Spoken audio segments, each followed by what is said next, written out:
quickly and efficiently to kind of fix the issues with clear accountability.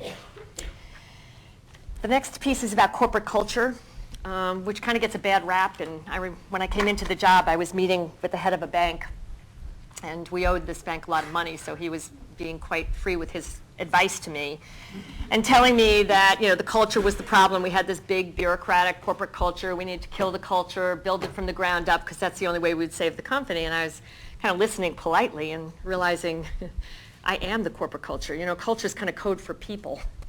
And the reality is that there's great parts of corporate culture. There's things that actually made people join the company, had people staying with the company.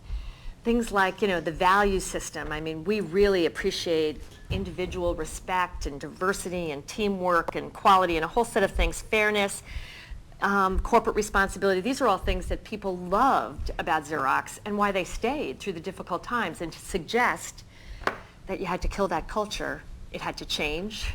There are a lot of things that needed to be adapted to in the sense of reality. But they're the reasons that we achieved greatness in the past, and I think it's hugely important to find those reasons and pull them through into the current and into the future, so that something's got to stay the same. And I think values and culture are some of those things that really provide glue for the company. Next is about, another real obvious one, never forgetting the reasons why companies exist, and that's to provide value to their customers. And I got to tell you, when you're in the midst of a war zone, it's really sometimes easy to lose sight of that.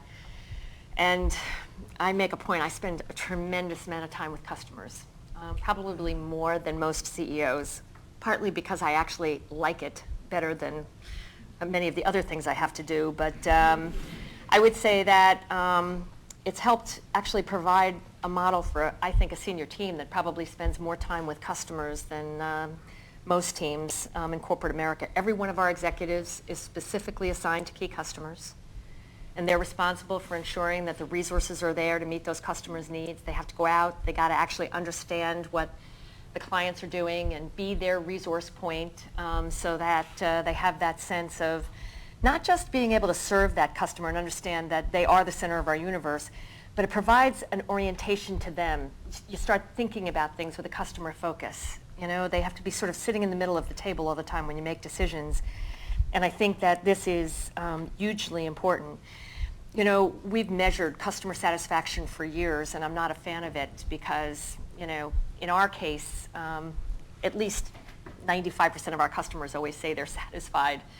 Well, then how come 15% of them defect? That's not a good statistic. And I think that I love the concept in kind of Jim Collins' book that the enemy of great is good.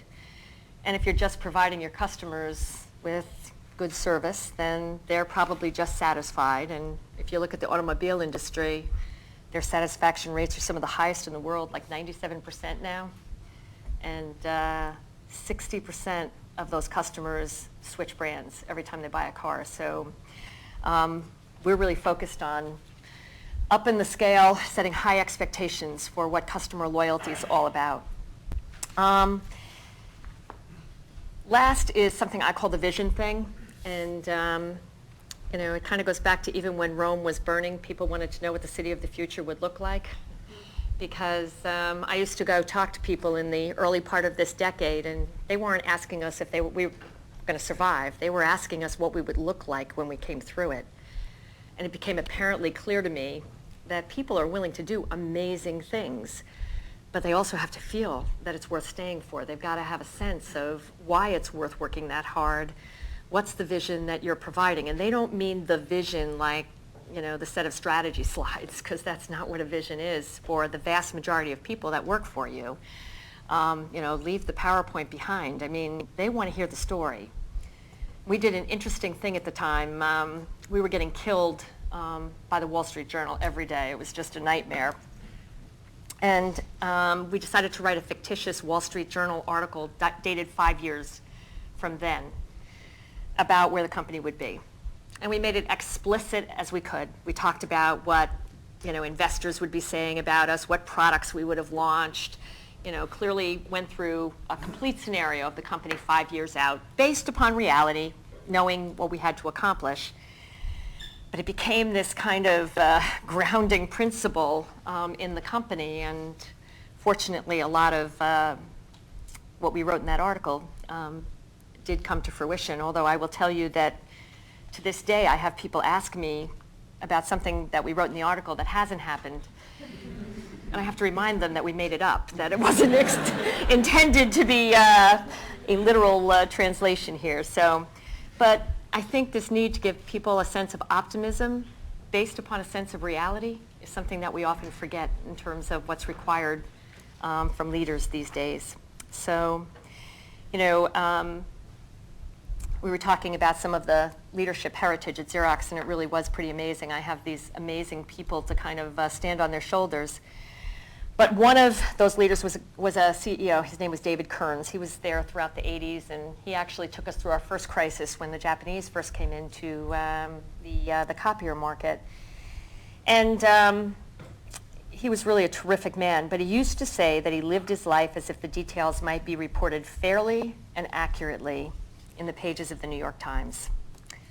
And I think that's a great test, and I think lots of CEOs today are getting to live that in a very painful way.